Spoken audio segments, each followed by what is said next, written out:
লাহাব কারো ক্ষমতা ছিল না ছোট একটা পাথরের কণা দিয়ে কষ্ট দিবে, ছোট একটা পাথরের কণা দিয়ে কষ্ট দিবে কারো সাহস ছিল না। কেননা মক্কা জানতো পাথরের জবাব আবু তালেব ইট দিয়ে দিবে না। আবু তালেব তো বলবে তালাশ কর, তালাশ কর এই পাথর কোন পাহাড়ের, পাহাড় উঠা তারপরে মা তোর মাথায়।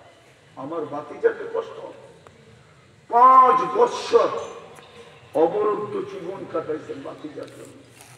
মেয়েরা আবু তালেবকে অবরুদ্ধ করবে, ইতিহাস নিয়ে আসেন আমার সামনে, আমি খুলে দেখাই ইতিহাস।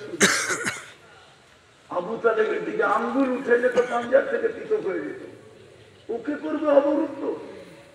যার চেহারা দেখলে পারস্য সম্রাট দাঁড়ায় যেত, রুম সম্রাট যার চেহারা দেখলে সম্মানার্থে দাঁড়ায় যেত, আবু তালেব ওই ব্যক্তিত্বের নাম ছিল।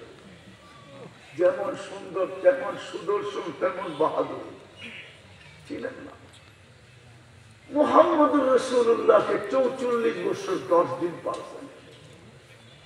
বলো হুজুররা বিয়ের খুতবা কে পড়ছিল? বলো খাদিজার সাথে যে বিয়ে হয়েছে খুতবা কে পড়ছে?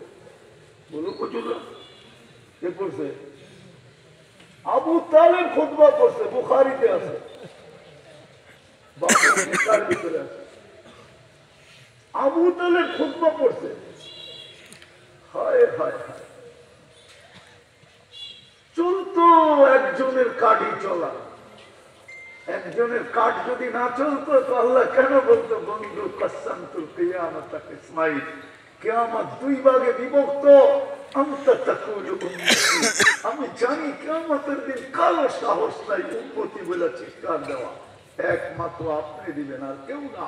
না আদম থেকে নিয়ে ঈসা আলাইহিস সালাম পর্যন্ত 1.25 লক্ষ নবীদের ভিতর থেকে 312 জন রসুল থেকে 3 জন কিতাবদারী রসুল থেকে প্রথম সারির 4 জন রসুল, কারো সাহস নাই উম্মতি বলে চিৎকার দিবে। শুধু আপনিই চিৎকার দিবেন, বাকি সব তো বলবে নফসি নফসি নফসি নফসি, আমাকে বাঁচা। ওনার কাজই চলত, ভালো মতে বোঝে কাজে দিবে, পুরস্কার নিয়ে উঠতে পারবেন আজকে। ওনার কাজেই চলত। আবু তালেবের জন্য যখন ওনার কাজ চলে নাই, হায় হায় হায়, কেমনে বুঝাবো, কেমনে? যার পিঠের ছোঁয়া পাইছে খেজুর গাছ, মেম্বরে পা রাখতে দেরি, খেজুর গাছ চিৎকার দিতে দেরি করে নাই, পুরা মসজিদ গরম করে ফেলছে কানতে কানতে। সাহাবা জিজ্ঞেস করছে, ইয়া রাসূলুল্লাহ, কানতে তো কাউকে দেখা যায় না, কান্না করতে কা? কান লাগাও না, দেখো না কে কাঁদে।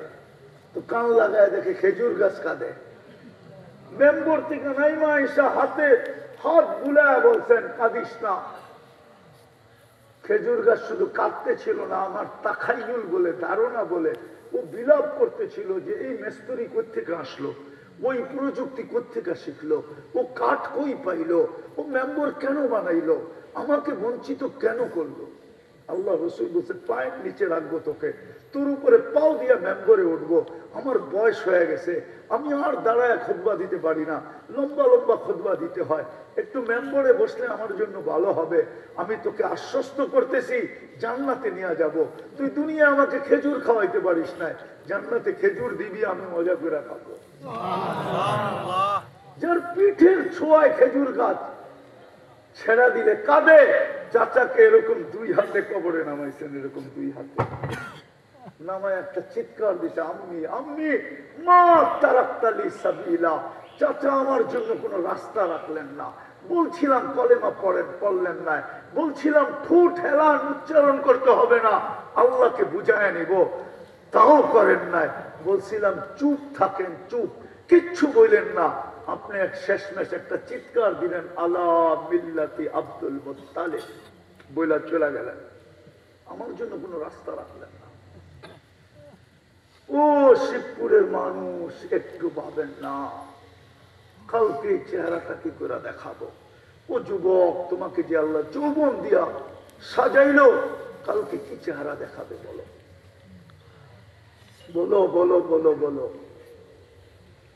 কিভাবে চেহারাটা দেখাবে? মনে হয় না তোমাদের দিলে আমি লাগাইতে পারছি, তোমাদের দিলে আঘাত করছে। যদি আঘাত করে থাকে তাহলে আমার বিশ্বাস আজকে তোমরা তওবা করে উঠবা। করবা? কে কে করবা দেখি? পাক্কা? বিলকুল মনের থেকে? মুখের থেকে না, মনের থেকে? মনের থেকে। তাহলে বইলা দাও, আল্লাহ অতীত থেকে তওবা করলাম।